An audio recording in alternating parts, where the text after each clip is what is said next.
So, i-unbox siya natin ngayon. So, nabili namin to nung Mother's Day.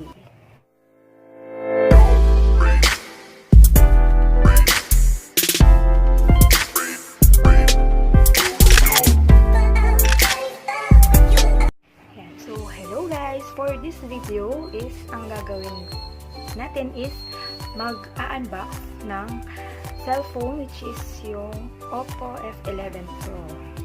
So, madami na akong nakikita ang mga vlogs about unboxing ng F11 Pro. And naghahanap din kasi ako ng phone na maganda yung camera. So, nakita ko yung F11 Pro which is ito siya. Ayan. So, i-unbox siya natin ngayon. So, nabili namin to nung Mother's Day. Ayan. So, syempre, Mother's Day gift. At ito, yan. So, ngayon, itong F11 Pro na napili namin is naka-promo siya, which is yung usually talaga na memory niya is 64 GB, pero ito is 128 GB na siya. Ayan. And then, nung nakabili kami, meron kaming freebies. Ito yun. Mini monopod. Ayan. Tsaka headset. And itong power bank na 10,000 mAh. Ayan. So, meron pa isang free which is pinabunot kami from dun sa mga gift box kasi nga Mother's Day. So, yung nakuha ko is another monopod ulit. And eto, naka-pouch na cherry mobile. And yung pag-lock sa wire mobile. Ayan.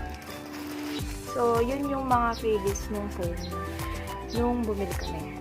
Ayan. So, ngayon, i-unbox na natin yung cellphone na F11 Pro. Ayan. So, yung laman niya, ayan. So, yung first layer niya is yung ayan. So, nandito yung pangtusok. And then, yung guide ng cellphone. And itong casing niya. So, free yung case niya.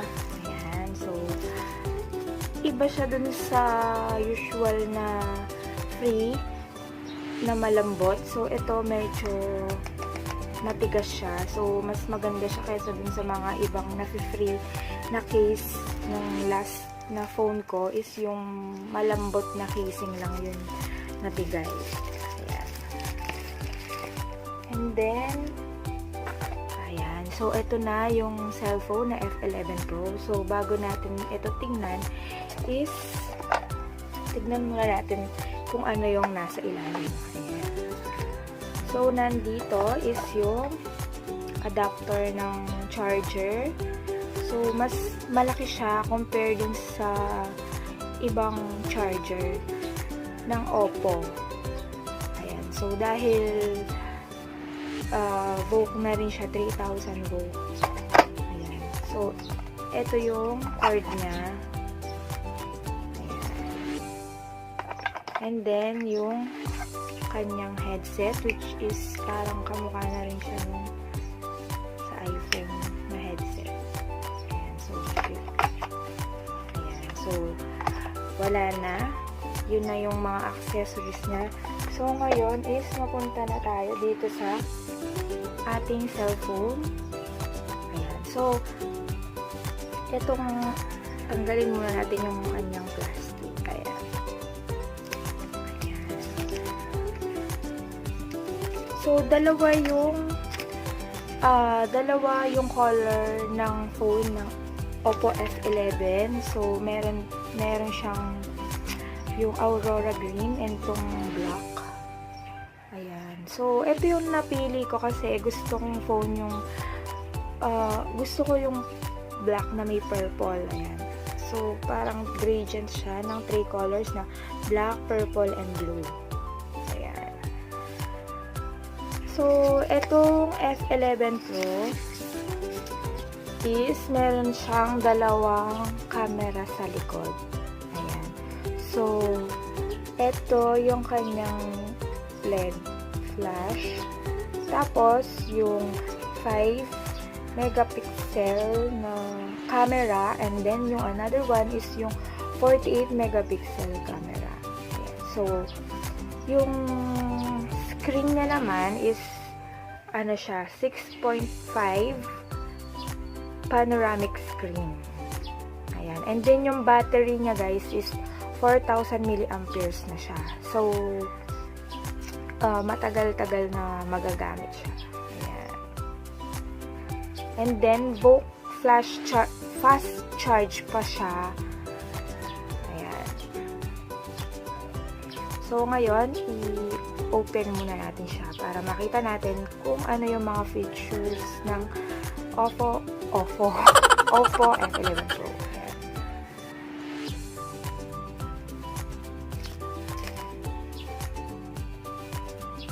So, dito pala sa side is yung power on button niya.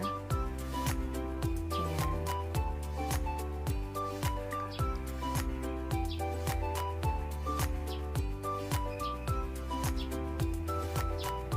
And then, dito sa side na to is yung SIM card niya kung saan nilalagay. And dual SIM po siya. And then, dito naman is yung volume. Ayan. So, na-open na natin yung Oppo F11 Pro. Ayan. So, papakita ko ngayon is yung sa camera. Ayan. Kasi yun naman yung usual na nagugustuhan natin sa phone, yung maganda yung camera. Ayan. So, ito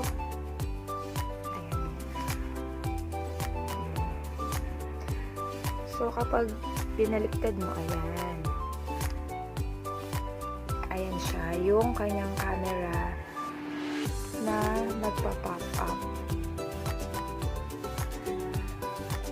Ayan. So, later is ipapakita ko kung ano yung itsura ng nakuhang picture sa Oppo F11 Pro. Ayan. So, yung gamit ko ngayon na phone na pang-record is Oppo rin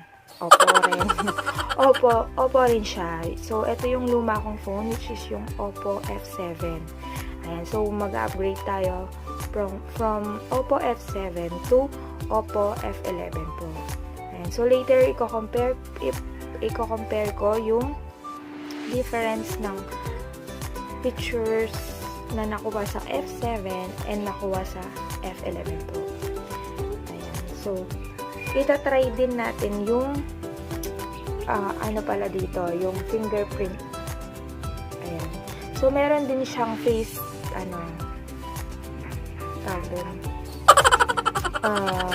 face lock. Ayan. So, kamukha din ng F7, meron din siyang face lock and fingerprint din nandito rin sa likod. Ayan. So ngayon naman is itatry natin kung gaano kabilis yung kanyang face recognition sa pag-unlock ng phone and yung fingerprint niya. Ayan. So kanina is niregister ko na yung face ko para makita natin kung gaano siya kabilis. Ayan. So ito yung mirror natin and then ito siya. Ayan.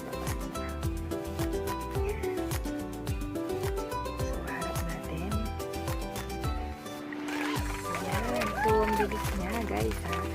Ayan, so, ulitin natin ulit. Ayan, so.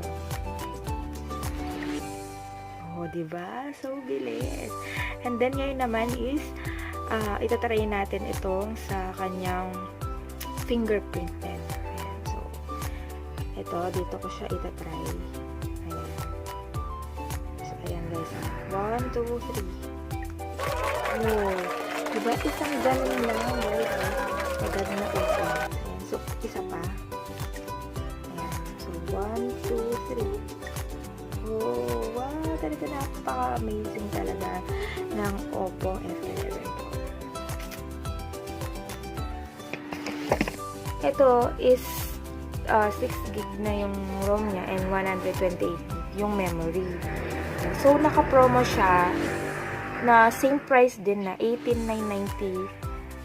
Pero yung gig niya is 128. Kaya, ginrab ko na rin siya kasi usually na na memory niya is 64 gig lang. Eh, mahilig ako sa pictures and videos. So, maganda na siya kasi malaki-laki na yung kanyang memory. Ayan. Ayan. So, yung sa camera niya, ayan, meron siyang mga na agad dito. Yung sa beautify niya is yung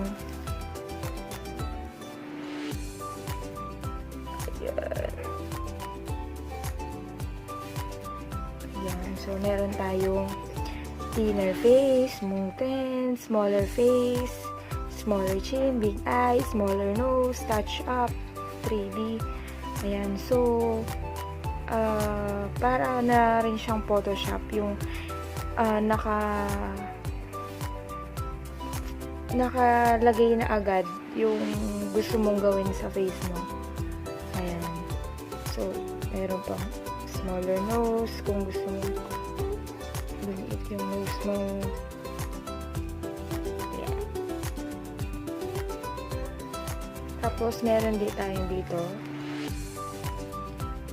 Yan. So, kung gusto nyo na mataas yung ng camera, yung makukuha niya. And so, meron dito yung photo ratio, which is yung 48 megapixel. Ayan siya. Ayan. So, medyo malabo. And then, maganda rin siya sa dilim. So, pinakita rin na kahit na madilim is maganda pa rin yung makukuha niya na photo. Ayan. So, itry natin later. So, i-video ko yun kung paano. Ayan. So, yun lang naman usually yung tinitingnan dito. So, napakaganda niya guys, lalo na yung kanyang color kasi ito talaga yung gusto ko. Ayan. Ayan guys, so ito yung phone na F11 Pro, yung gamit ko ngayon for sa pag-video. And nakukompare nyo kung gaano kaganda yung camera ng Oppo F11 Pro compare dun sa gamit ko kanina. So, kitang-kita nyo yung pagka-crisp ng face. Sa face, ayan. Kitang-kita yung eye bags ko, guys. Ayan, so, nagamit ko na yung Oppo F11 Pro sa pag-video. So, ngayon, napansin ko lang is yung malakas yung volume niya compare dun sa ibang phone. So, para siyang nag-ASMR. So, ito yung phone na F11 Pro, yung gamit ko ngayon for sa pag-video. And, makakompare nyo kung gano'n maganda. Diba, ang lakas ng video niya. So, ito naman yung sa kanyang picture.